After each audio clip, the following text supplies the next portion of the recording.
नमस्कार, मैं ध्रुवेश श्रीवास्तव आज इस विषय पर चर्चा करूंगा कि परमात्मा ने हमें इस संसार में किस लिए भेजा है। देखिए, परमात्मा ने हमें इस भौतिक संसार में इसलिए भेजा है कि यहाँ पर जो बुराइयाँ हैं, जो कमियाँ हैं, उनको हम दूर कर सकें, इसका साज संभार कर सकें, इसमें सुधार कर सकें। इसलिए नहीं भेजा है कि हम स्वयं इसी गंदगी में लिप्त हो जाएं। और जो बार बार अवतार आते हैं, ऋषि मुनि आते हैं, जो हमें सही रास्ता दिखाते हैं, तो वह भी यही कारण है कि परमात्मा इस संसार में हम लोगों को इसलिए भेजता है कि हम इस संसार को और अच्छा बना सकें, मानव के रहने लायक बना सकें, प्रेम बंधुत्व का संचार कर सकें, ना कि जो है कि स्वयं इसी गंदगी में लिप्त होकर के जिस कालिक में ये संसार सना है उसी कालिक में हम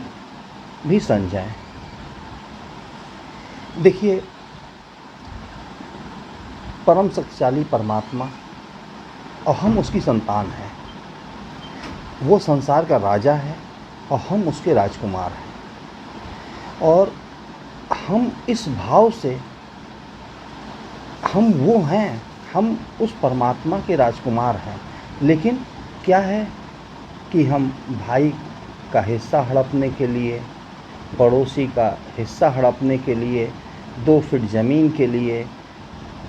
थोड़ी थोड़ी चीज़ों के लिए जो है मतलब एक ये कुत्सित प्रयास होता है कि कहाँ हम उस परमात्मा की संतान हैं और इस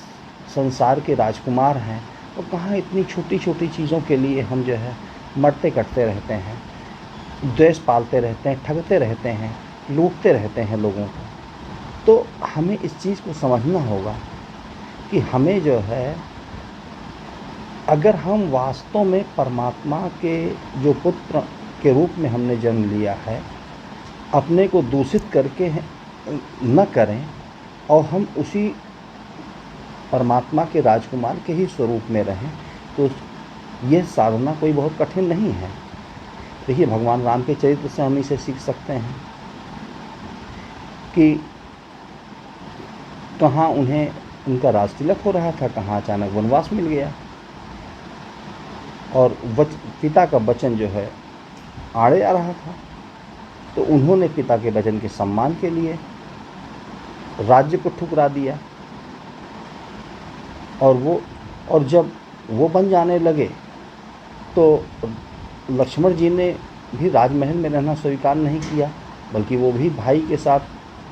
भाई की सेवा के लिए वो भी वन में रहने को हट कर दिए और गए भी। सीता जी ने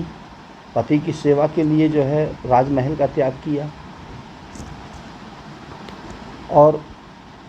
जब जो है वहाँ से भरत जी वापस लौट करके आए, जब उन्हें यह ज्ञात हुआ कि मेरे राज तिलक के लिए जो है माता कैकेयी ने जो है भगवान राम को वनवास दिला दिया, तो उन्होंने वो राजमुकुट स्वीकार नहीं किया और उसे लेकर के भगवान राम के पास गए और उनसे अनुरोध किया कि आप राज्य करिए। लेकिन चूँकि पिता का वचन आड़े आ रहा था, तो भगवान राम ने कहा, नहीं, मैं अभी नहीं आ सकता, क्योंकि मैं वचन में बंधा हुआ हूँ।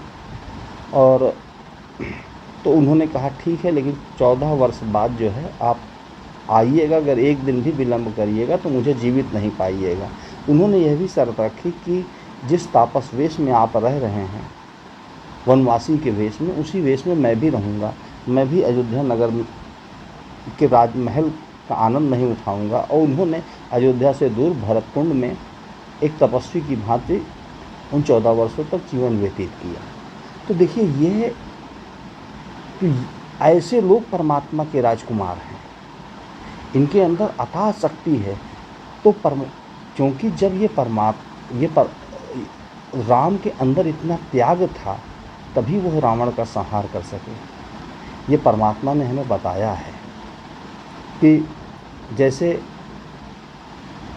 आपके पास अगर आपका बेटा आपसे कहे कि मुझे शॉपिंग के लिए जाना है या टॉफ़ी ख़रीदना है, तो आप उसे 5 या 10 रुपये या 20 रुपये दे देंगे। अगर आपका बेटा कहे कि मुझे पार्टी में जाना है तो आप उसे 150 रुपये दे देंगे। अगर कल को आपका बेटा कहे कि मुझे जो है कोई बिज़नेस स्टार्ट करना है या कोई जॉब के लिए हमें ट्रेनिंग लेना है, तो आप उसमें लाखों रुपए भी देंगे, लेकिन टॉफ़ी के लिए नहीं देंगे, क्योंकि वो लक्ष्य छोटा है।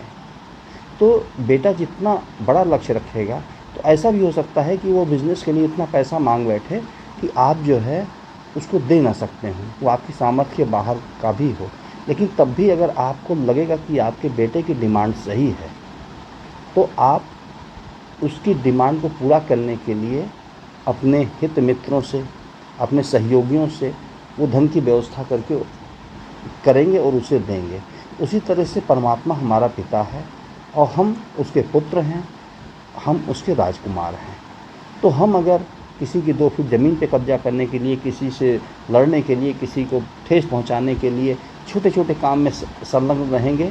तो हम उसकी भी नज़र से गिर जाएंगे और जो है वो हमें थोड़ा बहुत दे देगा जीने खाने भर का। लेकिन अगर हम उसके सामने एक बड़ा अगर हमारी सोच अच्छी होगी और हम निर्मल मन के होंगे और हमें इस संसार के प्रति प्रेम होगा, अन्य लोगों का भला करने की नीयत होगी, अन्य लोगों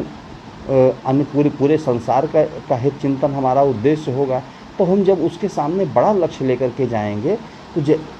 तो जितना बड़ा लक्ष्य लेकर के जाएंगे उतनी ही शक्ति वो हमें देगा। क्योंकि जैसे मैंने बताया कि एक पिता अपनी औकात से अधिक अपने पुत्र को दे देगा अगर उसको लगेगा कि उसका पुत्र सही उद्देश्य के लिए मांग रहा है। तो वैसे हमारा जो पिता है, परम पिता है, वो तो अपार शक्तिमान है, उसके पास किस चीज़ की कमी है। तो हम उसके पास जितना बड़ा लक्ष्य लेकर के जाएंगे, जितना पवित्र लक्ष्य लेकर के जाएंगे, तो उसका भंडार कभी भी खाली नहीं रहेगा और वो हमें जो है अपनी संपूर्ण शक्तियों के साथ हमें सहायता करने के लिए हमारे साथ खड़ा होगा। तो इस तरह से हमें जो है ये सोचना चाहिए कि हम इस संसार में आए हैं तो छल, कपट,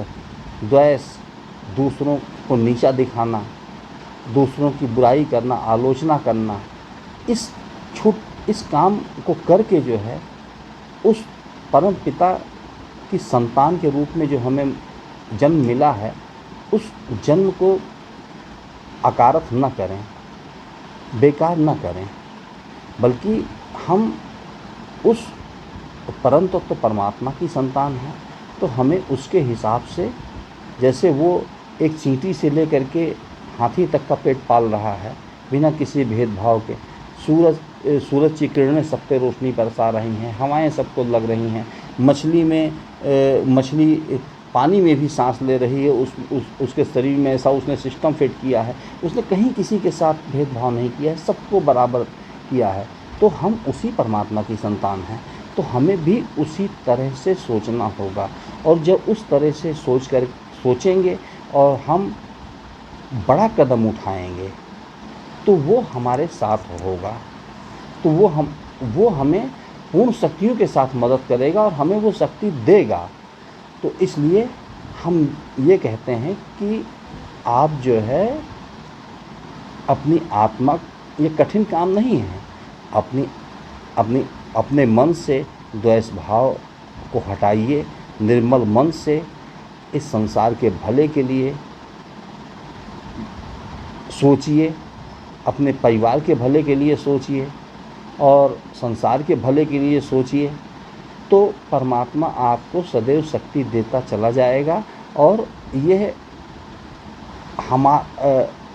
ये मेरा ही कहना नहीं है, आप अनेक महापुरुषों के जीवन को देख लीजिएगा कि उन्होंने जब कोई बड़ा लक्ष्य लिया है तो उसके पीछे जो है दिव्य शक्तियाँ अपने आप चली हैं। मदन मोहन मालवीय ने जिस तरह से BHU की स्थापना की, महात्मा गांधी ने जिस तरह से देश को आज़ाद कराया, सुभाष चंद्र बोस ने जिस तरह से प्रयास किया और शंकराचार्य जी ने जिस तरह से इस जो विखंडन की ओर था भारतीय समाज, उसको जोड़ने के लिए कुंभ मेला से लेकर के चारों धाम तक की जो उन्होंने व्यवस्था की, ज्योतिर्लिंगों की व्यवस्था की, तो उसके पीछे एक दैवी शक्ति खड़ी हो गई जब उन्होंने संकल्प किया। और आज के जो हमारे वर्तमान शासक लोग हैं, वो भी जब कोई बड़ा संकल्प लेते हैं तो उनके पीछे जो है मतलब है कि दिव्य शक्तियाँ ही दिखाई पड़ती हैं, कि जो हर जगह जो है सहायता के लिए खड़ी होती हैं। तो हमेशा पवित्र उद्देश्य के साथ जो है दिव्य शक्तियाँ खड़ी होती हैं, और वो पवित्र उद्देश्य को पूरा करने के लिए। तो आप परमात्मा की संतान हैं, हम आप परमात्मा की संतान हैं, तो इन्हीं पवित्र उद्देश्यों को लेकर के चलें तो हम अपार शक्ति प्राप्त कर सकेंगे उस परम पिता से, और वह सम्मानजनक जीवन जी सकेंगे। अन्यथा हम इन्हीं छोटे छोटे स्वार्थों में, कपट में, छल में, ठगने में ही पूरा जीवन व्यतीत हो जाएगा। धन्यवाद।